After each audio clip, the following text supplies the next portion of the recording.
இந்தியாவோட மிகச்சிறந்த விஞ்ஞானி அவரு. ஆனா ஒரு கட்டத்துல அவரோட கரியரே முடிய போற அளவுக்கு ஒரு பெரிய தோல்விய சந்திக்க வேண்டியதா இருந்தது. ஆனா அந்த தோல்விக்கு அப்புறம் நடந்த ஒரு விஷயம்தான் அவர ஒரு லெஜெண்டா மாத்துச்சு. அது என்னன்னு கதை சொல்லவா? வருஷம் 1979. டாக்டர் ஏபிஜே அப்துல் கலாம் இந்தியாவோட முதல் செயற்கைக்கோள் ஏவுற திட்டத்துக்கு SLV-3க்கு தலைமை தாங்குறாரு. எல்லாரும் ரொம்ப நம்பிக்கையோட இருக்காங்க. கலாம் ரொம்ப உறுதியா இருக்காரு. ஆனா ஏதோ ஒன்னு தப்பா போயிடுச்சு. ராக்கெட் ஃபெயில் ஆகி செயற்கைக்கோள் வங்காள விரிகுடால விழுந்துடுச்சு. நாடே எதிர்பார்த்த ஒரு பெரிய மிஷன் கண்ணு முன்னாடியே தோத்து போச்சு. கலாம் பயங்கரமா உடைஞ்சு போயிட்டாரு. இனிமே நம்ம கரியர் அவ்வளவுதான் அப்படின்னு அவர் நினைச்சாரு. ஆனா அப்போ அவரோட சேர்மன் பேராசிரியர் சதீஷ் தவான் செஞ்ச ஒரு விஷயம் இருக்கே, அது யாரும் எதிர்பார்க்காதது.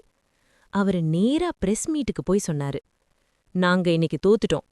இந்த தோல்விக்கு முழு பொறுப்பையும் நான் ஏத்துக்கிறேன் அப்படின்னு சொன்னாரு. தன்னோட டீமையும் கலாமையும் அவரு அப்படி ஒரு பாதுகாப்பா பாத்துக்கிட்டாரு. ஒரு வருஷம் கழிச்சு 1980 அதே மிஷன், அதே டீம். இந்த தடவை பட்டைய கிளப்பிட்டாங்க. இந்தியா வெற்றிகரமா செயற்கைக்கோள விண்ணுக்கு அனுப்பிடுச்சு.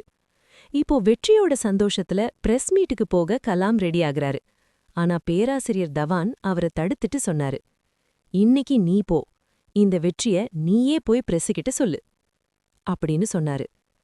அன்னைக்கு கலாம் கத்துக்கிட்ட ஒரு பாடம்தான் அவரோட வாழ்க்கையோட மிகப்பெரிய பாடம். தோல்வி வந்தா அத தலைவர் ஏத்துக்கணும். ஆனா வெற்றி கிடைச்சா அத தன்னோட டீமுக்கு கொடுத்துடணும். இந்த ஒரு குணம்தான் ஒரு சாதாரண விஞ்ஞானிய இந்தியாவோட மக்களின் ஜனாதிபதியா உயர்த்துச்சு. அடுத்த வாரம் வேற கதை சொல்லவா?